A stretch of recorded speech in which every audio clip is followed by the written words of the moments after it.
Polda Metro Jaya resmi meningkatkan status perkara dugaan ijazah palsu Presiden ke-7 Joko Widodo dari penyelidikan menjadi penyidikan. Keputusan ini diambil setelah gelar perkara yang dilakukan pada Kamis pekan lalu menyusul ditemukannya unsur pidana dalam kasus tersebut. Polisi memastikan bakal segera menetapkan tersangka dalam perkara yang menghebohkan jagat maya tersebut. Ade Ari menyatakan pihaknya kini menangani total 6 laporan terkait tudingan tersebut. Menurut Ade Ari, laporan yang dimaksud merupakan aduan Presiden Jokowi sendiri yang sebelumnya melaporkan kasus pencemaran nama baik dan fitnah ke Polda Metro Jaya pada 30 April 2025. Dalam laporan tersebut, Jokowi menyebut 5 nama yakni Roy Suryo Noto Diprojo, Rismon Hasiholan Sianipar, Egy Sujana, Tifauzia Tiasuma, dan Kurnia Triroyani. Meski begitu, status mereka masih sebagai terlapor karena proses pembuktian masih berlangsung. 3 dari laporan itu juga naik ke tahap penyidikan dengan objek perkara penghasutan. Namun demikian, polisi tetap akan menyelidiki 2 laporan terakhir untuk memastikan kepastian hukumnya.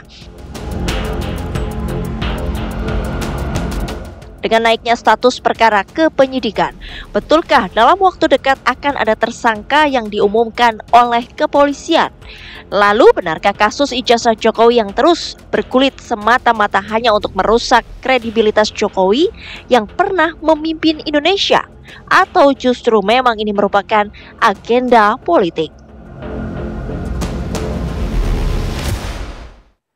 Ya, itu tadi dia pertanyaannya pemirsa, apakah betul ada agenda politik yang kemudian ini bermain di balik bergulirnya kasus ijazah Presiden Republik Indonesia ke-7 Joko Widodo yang sudah berlangsung selama beberapa bulan terakhir. Itu yang akan kami bahas di Apa Kabar Indonesia Malam dengan sejumlah narasumber yang sudah hadir. Di sebelah saya sudah ada Pak Cecep Hidayat yang merupakan pengamat politik dari Universitas Indonesia. Selamat malam, Pak Cecep. Selamat malam, Mbak Tiara. Sehat ya? Alhamdulillah sehat. Oke, kabar baik juga. Kemudian di sebelahnya sudah ada Bang Andi Aswan yang merupakan Wakil Ketua Jokowi Mania. Selamat malam, Bang Andi. Selamat malam Mbak Tiara, selamat malam pemirsa TV One. Semangat! Oke, baik. Sebelum saya ke Bang Andi dulu ya, nanti saya akan menghadirkan informasi terlebih dahulu untuk Anda, pemirsa. Ini terus didera sejumlah kasus di pengadilan, mulai polemik ijazah, kemudian juga mobil SMK, dan juga lainnya, termasuk isu pemakzulan Wakil Presiden Gibran Rakabuming Raka. Presiden ke-7 Joko Widodo ini mencurigai ada agenda besar politik di balik permasalahan tersebut, yang kemudian ini khususnya soal ijazah dan juga isu pemakzulan. Jokowi menilai ada upaya pemirsa yang kemudian ini tersembunyi untuk menurunkan reputasinya. Terus, ini kan sudah dalam proses hukum. Dalam proses hukum, sudah malah saya baca kemarin sudah dalam proses penyidikan. Ya sudah serahkan pada proses hukum yang ada, kemudian kita lihat nanti di sidang-sidang yang ada di pengadilan seperti apa. Artinya yang jelas, saya ingin menunjukkan ijazahnya di dalam sidang pengadilan nantinya. Tidak ada rencana sama sekali untuk menunjukkan secara di luar sidang? Tidak, harus dalam sidang-sidang pengadilan yang ada nanti. Kan saya tunjukkan ijazah asli yang saya miliki. Itu dengan ijazah palsu ini untuk mengaburkan legasi Pak Jokowi? Saya berperasaan memang kelihatannya ada agenda besar politik di balik isu-isu ini, ijazah palsu, isu pemakzulan. Ini perasaan politik saya mengatakan ada agenda besar politik untuk menurunkan reputasi politik, untuk mendowngrade yang ya buat saya biasa-biasa aja. Termasuk isu yang untuk pemakzulan? Termasuk itu, jadi ijazah palsu, pemakzulan Mas Wapres, saya kira ada agenda besar politik. Baik, saya akan langsung ke Bang Andi deh. Bang Andi, Anda melihat respon dari Pak Jokowi ini ya, yang nampaknya sudah mulai curiga, nampaknya ada agenda besar politik untuk kemudian merusak reputasi, begitu ya. Anda melihat apakah betul demikian, atau memang sebenarnya ini hanya isu hukum biasa? Enggak, kalau apa yang dikatakan Pak Jokowi itu 100% saya katakan untuk saya itu benar. Dari dulu kan saya mengatakan itu. Ada grand design di balik ini yang berhubungan dengan politik itu, ya kan? Kita coba lihat dari ijazah saja ini kan nggak kelar-kelar juga masalahnya apa? Karena mereka itu ya membenarkan gitu loh, bukan mencari kebenaran, pembenaran terhadap argumen-argumen dia yang memang sudah dipatahkan secara logika pun maupun secara bukti-bukti yang ada gitu, baik dari pihak kepolisian maupun pihak UGM itu. Dan kemudian tiba-tiba muncul ya namanya ya dari purnawirawan gitu, ini rangkaiannya gitu kan, tiba-tiba muncul kata pemakzulan. Nah, kita lihat kemarin hampir terkonfirm lah kemarin tadi pagi kan kita lihat press conference. Di situ ada Said Didu, di situ ada Pak Sunarko. Yang notabene memang ini ya seperti suatu rancangan gitu loh. Yang akhirnya dikumpulkan jadi satu untuk menyerang Pak Jokowi dan juga untuk pemerintah sekarang, Prabowo Gibran. Oke, tapi tujuan akhirnya apa? Apakah nanti juga berkaitan dengan 2029 atau bagaimana? Kalau kita bicara 2029 memang masih jauh. Tapi kan ancang-ancangnya dari sekarang gitu loh ya. Artinya begini, artinya nih ya banyaknya sedikit lah mungkin ya, ini quote unquote lah ya, untuk di kabinet Pak Prabowo sendiri dan juga ketua-ketua partai ya mencoba-coba melihat situasi seperti apa gitu loh. Ya kan, kita lihatlah banyak juga pengamat-pengamat yang merasa bahwa Mas Gibran ini tidak mampu untuk menjalankan pemerintahan itu ya kan. Dan ingin memisahkan Mas Gibran dengan Pak Prabowo. Tapi kan dijawab dengan Pak Prabowo. Menugaskan assignment langsung untuk menangani Papua. Artinya pemakzulan itu sebetulnya sudah tidak relevan lagi gitu. Ya kan? Karena yang ditanya ini oleh mereka ini adalah wapres yang pelangap-pelongo, tidak bisa bekerja, hanya mungkin katakanlah quote-unquote lagi main game dan sebagainya begitu loh. Padahal mereka Pak Gibran ini tidak tersorot secara kamera kan. Tidak tersorot secara media massa. Tapi dia bekerja untuk itu. Apa yang ditugaskan oleh Presiden Republik Indonesia, dia laksanakan dengan baik. Dan Pak Presiden memberikan full support untuk assignment beliau menangani masalah Papua. Ini sudah tidak relevan lagi untuk masalah pemakzulan. Oke, saya ke Mas Cecep. Pak Cecep, nampaknya sudah lebih dari 3 bulan ya kasus ini bergulir, sudah naik ke tahap penyidikan, sudah lebih dari 90 saksi diperiksa, belum juga ada tersangka yang kemudian ini nampaknya bisa ditunjukkan kepada publik begitu ya. Anda melihat ini apa yang sedang bermain? Apakah ini memang semacam dalam tanda kutip dipelihara begitu untuk agar kasus ini berkepanjangan? Ya, pertama kan gini ya, ketika sudah ada pernyataan dari pihak yang berwajib dalam hal ini PMJ sudah meningkatkan dari lidik ke sidik, saya kira dalam beberapa waktu ke depan akan muncul pihak-pihak yang akan dijadikan tersangka. Ya. Nah, ketika pihak penegak hukum akan melakukan itu, tentu mereka tidak akan tentu mereka akan mempersiapkan dirinya dengan baik ya. Misalnya dengan minimal 2 alat bukti misalnya. Dari sini sebenarnya mereka akan berhati-hati lah. Apalagi ini jadi konsumsi publik, ini disorot oleh publik. Tentu pihak APH aparat penegak hukum akan berhati-hati untuk itu. Nah, itu yang pertama. Kemudian yang kedua, kalau kita perhatikan ya, ini menjadi tantangan buat pihak kepolisian sebenarnya. Apakah mereka ini kan berada di antara 2 kutub nih. Betul. Apakah kemudian mereka memang bisa memunculkan kepada publik, membuktikan kepada publik bahwa mereka bukanlah pihak yang bisa diintervensi oleh pihak lain yang berkuasa. Di sini publik harus bisa mengawal pihak kepolisian. Kepolisian harus bisa menunjukkan bahwa mereka itu bisa menjadikan hukum ya, berusaha menciptakan keadaan berbasis hukum, bukan karena ada intervensi politik. Nah, itu yang kedua. Kemudian kalau tadi bicara masalah agenda ya, agenda politik, ya semua pintu kemungkinan bisa aja sebenarnya ya, gitu ya, mungkin saja.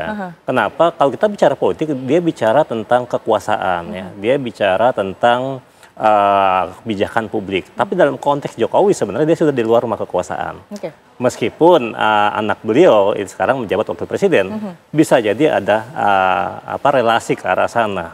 Kalau untuk Jokowi sendiri saya kira kan gini, ketika dimunculkan isu seperti ini ya, ini kan bisa jadi proses delegitimasi sebenarnya buat presiden ke-7 kalau memang itu nanti terbukti. Tapi kan kalau enggak bisa jadi bumerang sebenarnya buat para mereka yang berusaha mendelegitimasi kasus atau persoalan ijazah Jokowi yang diduga palsu.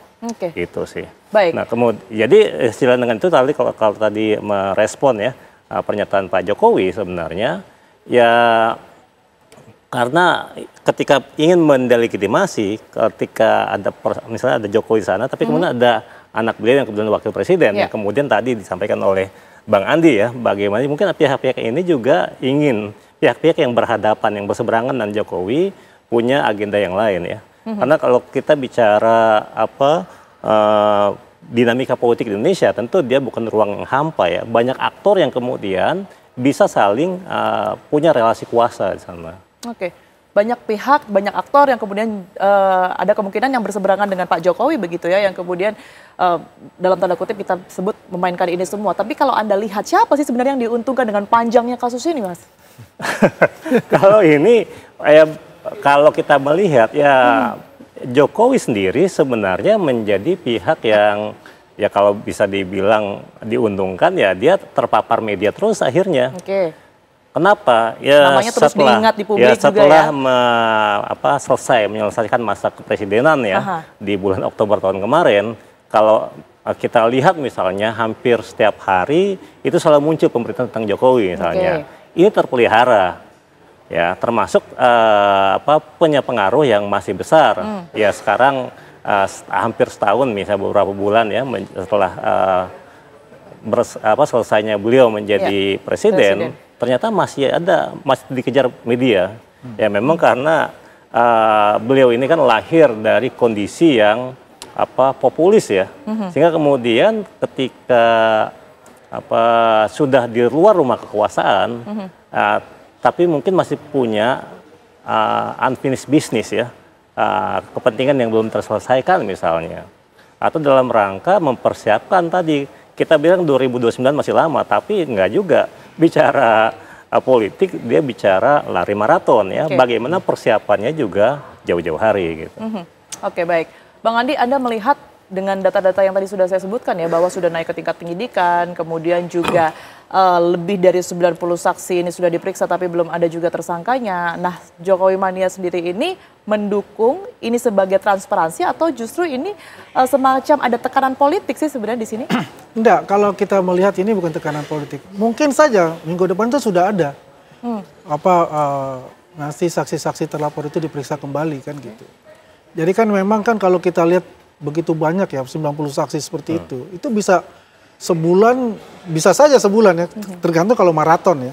Karena begini, di KUHP itu kan tidak ada masa waktu untuk bisa memeriksa saksi-saksi itu. Tapi tergantung bagaimana penyidik itu bekerja secara profesional, ingin mengentaskan masalah ini secara profesional dan juga jangka waktu yang lebih cepat ya. Karena kan data-data yang kemarin kan dari proses penyelidikan sudah ada kan, tinggal menunggu data-data dari Bareskrim ya, gelar perkara khusus itu.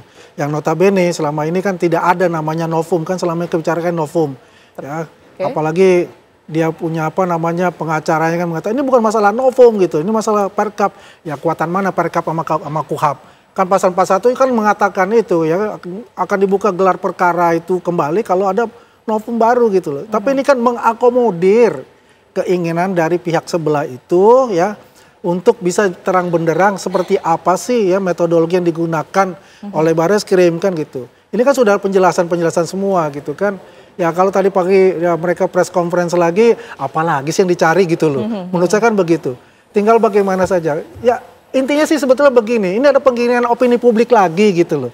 Oleh siapa Bang? Ya oleh pihak sebelah lah, kawan-kawan kita itu satu yang agak melenceng gitu loh. Tapi ya kan? Perintahnya dari? Nah kalau kita bicara perintah mereka yang tahu dan Tuhan yang tahu, ya kan. Kita hanya meraba-raba kan nggak elok kalau kita hanya meraba-raba. Tapi yang jelas adalah kita tunggu nanti bagaimana prosesnya di Polda Metro Jaya itu. Karena ini kena pasal berlapis loh. Ya 310, 311, 160, Undang-Undang ITE 3235 juga.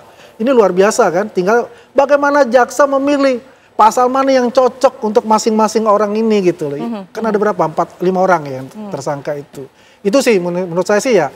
Sudahlah, kita santai aja, kita lihat dan kita percaya betul sebagai lembaga negara, yaitu Kepolisian Republik Indonesia, untuk menuntaskan masalah ini dengan baik.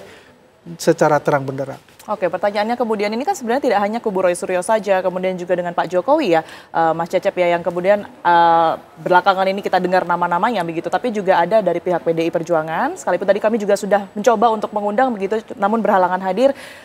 Ada nama Bitor Suryadi yang kemudian ini menyebutkan sejumlah nama kaitannya dengan dugaan keterlibatan pembuatan ijazah palsu begitu ya, dan nama-nama ini kemudian ini diminta untuk dipanggil oleh pihak kepolisian. Seperti apa Anda melihatnya, nanti boleh dijawab nanti Mas Cecep, kami akan kembali untuk Anda saat lagi di Apa Kabar Indonesia Malam. Ada kembali di Apa Kabar Indonesia Malam, pemirsa. Saya akan lanjutkan ke Mas Cecep. Tadi ada pertanyaan yang terputus ya Mas ya, berkaitan dengan politikus senior dari PDI Perjuangan begitu ya, Bitor Suryadi yang menyebutkan sejumlah nama dan nama-nama ini diduga terlibat dalam pembuatan ijazah palsu begitu, dan polisi ini didesak untuk kemudian memanggil sejumlah nama ini, memeriksa termasuk juga Bitor Suryadi tersebut. Anda ini melihatnya seperti apa? Ya seperti ini aja, kalau kita lihat sekarang kan posisinya yang punya kewenangan untuk melakukan itu pihak kepolisian. Jika memang pihak kepolisian merasa pernyataan Bitor bisa dipertanggungjawabkan, tentu akan melakukan tindakan tersebut tanpa disuruh oleh pihak luar. Itu sebenarnya yang pertama. Kemudian yang kedua, di sini lagi-lagi saya sampaikan ya, bagaimana kepolisian ini bisa mempertunjukkan pada publik bahwa mereka ini institusi yang memang netral, bekerja untuk menciptakan keadilan ya, hukum dan keadilan gitu. Disinilah ujian ya. Sejak negara kita memilih jalan demokrasi ya, salah satu aspeknya kan law enforcement, penegakan hukum. Nah disinilah kepolisian ya, pimpinan kepolisian mesti berjalan di rel yang sama gitu. Bagaimana berusaha menciptakan kepastian hukum, bagaimana berusaha menciptakan law enforcement itu sebenarnya. Oke, tapi Anda merasa ini perlu untuk didalami ya ke arah sana dengan adanya nama-nama tersebut? Ya kalau memang ya itu dibutuhkan ya untuk memperlihatkan kepada publik ya. Kalau memang terkait benar nih, kita kan nggak tahu juga ya. Karena itu yang paham semua serba dugaan begitu dugaan ya? Semuanya. Itu sih. Oke, kemudian tadi juga sempat disebutkan ya di segmen sebelumnya bahwa dengan adanya kasus ini yang terus bergulir, ada sejumlah pihak yang diuntungkan, tidak hanya Pak Jokowi yang namanya terus dibahas oleh publik, tetapi juga pihak-pihak tertentu begitu. Tapi mungkin tidak sih kalau justru adanya kasus ini memang sengaja dalam tanda kutip dipelihara oleh kubu Pak Jokowi begitu untuk agar namanya terus tetap eksis hingga kepentingan politik selanjutnya, misalnya tahun 2029? Ya, saya kira ada beberapa penjelasan ya untuk menjelaskan. Pertama gini ya, memang Jokowi ini kan lahir dari sosok pemimpin yang populis. Bagaimana dirinya itu selalu terekspos oleh media. Tentu butuh itu. Setelah selesai berkuasa, biasanya kan setelah Bu Mega selesai ya, kemudian masih megang partai, kemudian Pak SBY selesai masih megang partai. Nah Jokowi kan nggak punya partai politik. Nah banyak cara sebenarnya untuk memelihara itu. Apakah dengan partai yang baru atau tetap dengan ekspos media. Kalau mau ekspos media tentu harus ada agenda, perlu isu yang muncul gitu ya. Itu yang pertama. Karena begini, kalau kita bicara masalah ijazah sebenarnya kan sederhana. Kalau memang punya will, keinginan, itu bisa aja disampaikan sebenarnya. Selesai urusan. Ditunjukkan ke publik ya. Iya, selesai sebenarnya. Atau memang ini ada kesan ya, memang kita lihat dalam beberapa waktu ke depan, pihak-pihak yang menyerang itu sengaja dikumpulkan ya, bukti-bukti kelalaian mereka dalam hukum, tuduhan mereka, fitnah mereka misalnya. Nanti ada waktunya strike back ya, menyerang balik gitu. Ya saya kira nanti kita lihat nih, apakah memang ini waktu-waktu pengumpulan bukti dari para mereka yang berusaha mendelegitimasi Jokowi nanti dibalikkan oleh Jokowi dan tim kuasa hukumnya gitu. Oke, baik. Anda menanggapinya seperti apa Bang Andi? Apakah betul ini juga salah satu menjadi agenda Pak Jokowi begitu?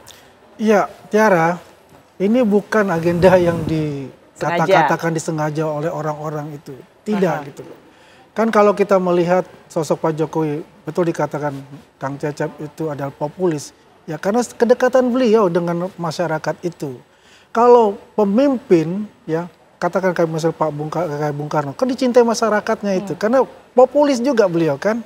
Kalau kita menaraganing pasti akan dijauh oleh rakyatnya juga. Tapi apa yang terjadi kalau saya melihat ya munculnya yang tadi saya menyinggung nama Bitor Suryadi itu buat saya itu seperti proksi yang dimunculkan tapi ini bola liar tidak bisa dikendalikan gitu loh. Jadi ini ya udah seperti kayak kita mau pukul sana, pukul sini, tidak ada arahan sama sekali gitu. Oke. Ini permasalahannya itu. Akhirnya apa yang terjadi? Fitnah terus nih muncul. Apa yang dikatakan oleh Beto itu fitnah semua. Sampai muncul namanya Pak Paiman. Kasihan loh Pak Paiman itu ya. Dia diberhentikan dari komisaris. Diberhentikan dari yang namanya jadi rektor. Ya. Dikeluarkan juga saya dengar katanya dari guru besar WA Group. Oke. Macam-macam fitnah buat dia gitu loh. Ini permasalahannya. Jadi apa sudah ada korban untuk itu? Apa mau ada korban-korban lagi? Ya kan? Yang difitnah oleh mereka itu. Sadarlah buat itu gitu loh. Gak usah lagi mengarang-arang cerita lagi, menggeret-geret orang lagi, sehingga fitnah itu akan bertambah lagi. Tunggu saja pembuktiannya itu nanti adalah di pengadilan. Sedangkan Pak Presiden, ketujuh kita ini Pak Jokowi sudah mengatakan, kalau diminta oleh presiden, oleh pengadilan, ya dipinjamkan maupun disita, dia akan serahkan. Tidak mungkin ya Pak Jokowi akan melakukan klarifikasi terbuka, misalnya berkaitan dengan keabsahan Tidak perlu. Ini kan ijazah sudah, ataupun juga nama-nama tersebut? iya kan sudah disebutkan tadi Pak Jokowi mengatakan, ya kan, saya akan keluarkan ijazah asli saya itu di pengadilan nanti. Oke, baik. Mas Cecep, seberapa penting sih Pak Jokowi ini untuk muncul ke publik mengatakan yang sebenarnya begitu ya, seperti yang tadi dikatakan, baik itu menunjukkan ijazah asli ataupun juga mengkonfirmasi hal-hal yang sebenarnya mudah kok untuk diluruskan gitu ya? Iya, jadi ya itu memang pilihan pribadi seorang Joko Widodo sebenarnya ya. Apakah dia ingin permasalahan selesai cepat dengan menunjukkan itu di hadapan publik, atau ya sengaja dibiarkan berlarut? Ya dengan kalau sengaja dibiarkan berlarut berarti ada alasan, ada alasan di balik itu. Yang pertama ya tadi bisa jadi agenda yang terpelihara. Ya. Yang kedua bisa jadi memang dia tahu ya ada pihak-pihak yang menyerang dirinya sekarang. Sekarang dikumpulkan dulu, nanti baru akan diserang balik kira-kira. Oke. Ya, tapi di sini yang tadi juga Pak Bang Andi sampaikan masalah fitnah ya. Di sini sebenarnya ya di era keterbukaan informasi seperti sekarang, tantangan juga sebenarnya buat para pemirsa, buat para netizen sebenarnya. Ya, di era post-truth seperti sekarang, di mana berita hoax, disinformasi, misinformasi muncul demikian masif. Jadi harus hati-hati sebenarnya masyarakat kita memperhatikan itu. Itu tantangan. Jadi semuanya ada challenge-nya sebenarnya. Oke, Mas Cecep. Tadi menarik ya ketika Bang Andi menyebut bahwa Pak Jokowi nanti akan menunjukkan ijazahnya ini hanya di pengadilan gitu ya. Tapi apakah mungkin, Anda percaya ini akan sampai pada tahap pengadilan, akan sejauh itu juga Mas Cecep? Ya kalau memang nanti kan ada beberapa laporan yang masuk baik itu ke PMJ, Polda Metro Jaya ataupun ke Mabes Polri. Tinggal nanti yang masuk sampai ke tahap penyidikan, kalau sudah sana kan sudah dikumpulkan misalnya ada dugaan tersangka, tentu akan dilimpahkan ke pengadilan. Kalau sudah ke sana berarti kan pihak-pihak yang akan dipanggil oleh pengadilan tentu akan hadir. Ya, jadi kan kalau kita case-nya beda ya, Bareskrim itu kan adalah masalah ijazah. Gitu. Kalau PMJ kan, itu kan masalah pencemaran nama baik. Mungkin ya hasil dari Bareskrim itu jadi sebagai percontohan dari PMJ nantinya. Pendalamannya mungkin di situ. Yang penting adalah minggu depan kita lihat bagaimana. Apakah ada saksi terlapor, apa nama tersebut ya, datang kita lihat aja nanti. Oke, tapi berkaitan dengan kasus ini ujungnya kemana nanti akan tetap ya, sekalipun ini nanti sampai ke pengadilan, Pak Jokowi akan menunjukkan ijazah jelas tersebut. Itu, karena beliau itu kan ada seorang yang taat hukum untuk itu ya. Kalau diperintahkan oleh pengadilan pasti dia akan menyerahkan ijazah itu. Oke, baik. Kalau kita berbicara mengenai keseluruhan, Mas Cecep, tadi betul disebut bahwa 2029 ini sebenarnya masih lama, tapi apa dampaknya ketika isu ini terus bergulir, kita nggak tahu sampai kapan, sekalipun Bang Andi tadi optimis ya, minggu depan kayaknya udah ada yang ditersangka ini. Mudah-mudahan ya, bukan saya mendahului ini, karena kita juga pengen, masyarakatnya menunggu sebetulnya juga pengen lebih cepat, lebih baik. Itu dia, tapi apakah mungkin dan juga nanti ke depannya di 2029 ini akan seperti apa dampaknya? Ya, pertama gini, kalau memang nanti berlanjut ke masalah tuduhan ya terhadap ijazah palsu atau tidak asli dan seterusnya lah, palsu atau asli gitu. Nanti terlihat misalnya di pengadilan diputuskan apa, dan itu tentu berdampak kepada sosok Joko Widodo dan keluarganya. Ya, ketika dikatakan memang terbukti misalnya palsu, tentu akan mendelegitimasi Jokowi dan keluarganya yang saat ini ada di rumah kekuasaan. Tapi kalau sebaliknya, dan juga UGM itu. Tapi kalau sebaliknya, itu tentu akan memperkuat citra mereka. Dan ini berdampak terhadap anggota keluarga yang saat ini ada di rumah kekuasaan, itu wakil presiden gitu. Oke, Dan baik. kita tahu ya tentu untuk 2029 mereka yang saat ini dalam rumah kekuasaan, baik itu wapres atau menteri-menteri atau dari pihak legislatif itu sudah mulai mempersiapkan diri sebenarnya untuk laga di 2029. Oke, keyakinan Anda kasus ini akan berakhir dalam 1 bulan atau mungkin 2 bulan mendatang lebih bahkan? Bisa Mas Cecep? lebih saya kira, dengan tadi saksi sampai 90 orang, kemudian Oke. Jadi begini, Gimana kalau nih, Bang kita Andi? lihat ya, Lebih mereka ternyata nampaknya mereka dari 2 ini bulan. sebetulnya tujuannya apa? Tujuannya apa? Mereka tujuannya itu bukan masalah melihat ijazahnya. Kebenaran dari ijazahnya palsu tidak. Agendanya mereka itu adalah jangka panjang untuk mendiskreditkan Pak Jokowi ini sehina-hinanya itu. Oke. Ini jangka panjang. Karena mereka itu nanti sampai PK itu akan laksanakan gitu. Mendiskreditkan dan juga melemahkan Ya. Karakter dari Pak Karakter Jokowi. dari Seberapa Pak Jokowi. besar saat ini berpengaruh terhadap Pak Jokowi sendiri? Hal tersebut. Kalau Pak Jokowi ini, sekarang ini kita muncul namanya Jokowi Phobia nih, kalau saya lihat nih. Ya, Jokowi Phobia semua ini. Yang muncul gitu kan, artinya apa? Yang mereka ada ketakutan. Kamu melempar bahwa itu ijazah palsu, di challenge, Pak Jokowi sendiri yang datang, Pak Jokowi melaporkan, udah kayak cacing kepanasan semua nih, cari semua celah-celah untuk itu kan, untuk bisa bagaimana mengcounter ya apa yang dilaporkan oleh Pak Jokowi itu. Ya ini panjang jadinya. Oke. Tadi bukan itu, bukan artinya dia mau melihat itu ijazah, tunjukkan ijazah, that's it, selesai. Bohong besar itu. Kalau itu dari awal dia mesti katakan, tapi kan enggak. Oke. Tapi pengaruh nggak sih untuk Pak Jokowi sendiri, Bang? Ini sudah ada kekhawatiran yang muncul dari seorang Joko Widodo dengan adanya kasus ini terus bermunculan, mungkin ada pihak-pihak yang memanfaatkan juga. Ya, jadi begini, memang kalau kasus besar ini atensinya seluruh rakyat Indonesia itu pasti ada penumpang-penumpang gelap di situ gitu, memanfaatkan situasi itu. Makanya ini bolanya semakin liar gitu kan, muncullah satu nama berkaitan dengan apa, padahal hanya hubungan pribadi bermasalah, dikaitkan pula dengan masalah ijazah ini. Ya, jadi memang ya itulah kita berharap sih jangan ada adu domba antara masyarakat kita ini ya. Jadi polarisasi terbentuk akhirnya gitu loh. Ada yang pro, ada yang kontra. Dan yang kontra ini selalu terus membuat api ini semakin besar. Padahal kita, apakah kita pernah melakukan press conference yang berturut-turut setiap melaksanakan kegiatan? Kan enggak, ya kan? Kita selalu menahan diri untuk itu karena kita percaya kepada lembaga negara akan melaksanakan pekerjaannya secara profesional. Oke, Mas Cecep, ini selain dari Pak Jokowi sendiri yang menunjukkan secara sukarela baik secara langsung ataupun di pengadilan nanti ya, apa yang bisa mampu untuk membuka kotak Pandora ini? Ya kalau pertama ya tentu Jokowi sendiri, yang kedua nanti di pihak pertama gini, ada 2 persoalan di Indonesia sebenarnya, masalah struktural dan masalah kultural ya. Masalah struktural gimana maksudnya? Jadi lembaga-lembaga itu bisa sebenarnya. Nanti ya tentu karena sekarang proses hukum, tentu akhirnya ya di pengadilan. Ya. Karena kalau kita bicara masalah ijazah palsu atau tidak, sebenarnya kan UGM sudah statement. UGM ketika sudah statement, itu sebenarnya yang bisa jadi lembaga ya, yang bisa bisa memverifikasi. Oke. Selain kepada memang si penggunanya atau si lulusannya sebenarnya. Nah secara kultur gini, ketika sudah ada pihak yang memang berwenang untuk menyampaikan, memverifikasi sebuah dokumen asli atau sebaliknya, masalahnya mau nggak masyarakat kita mengakui itu, gitu kan? Kenapa nggak mau? Apakah memang ada distrust misalnya? Memang dua persoalan ini saya ngelihatnya sih ya, struktur dan kultur gitu. Oke. Dan memang ini hal yang terjadi dalam proses ya, konsolidasi demokrasi ya. Kita harapkan secepat mungkin ya tentunya untuk kemudian ini terungkap karena nampaknya masyarakat juga sudah lelah begitu ya dengan rangkaian kasus ini yang kemudian terus bergulir beberapa bulan terakhir, begitu juga dengan pihak-pihak yang di dalamnya terus terlibat. Terima kasih sebelumnya Mas Cecep dan juga Bang Andi sudah bergabung bersama kami dan juga memberikan perspektifnya di Apa Kabar Indonesia Malam. Sehat selalu Bapak-Bapak dan pemirsa. Apa Kabar Indonesia Malam masih akan kami lanjutkan saat lagi bersama dengan rekan saya Winnie Wellington ya.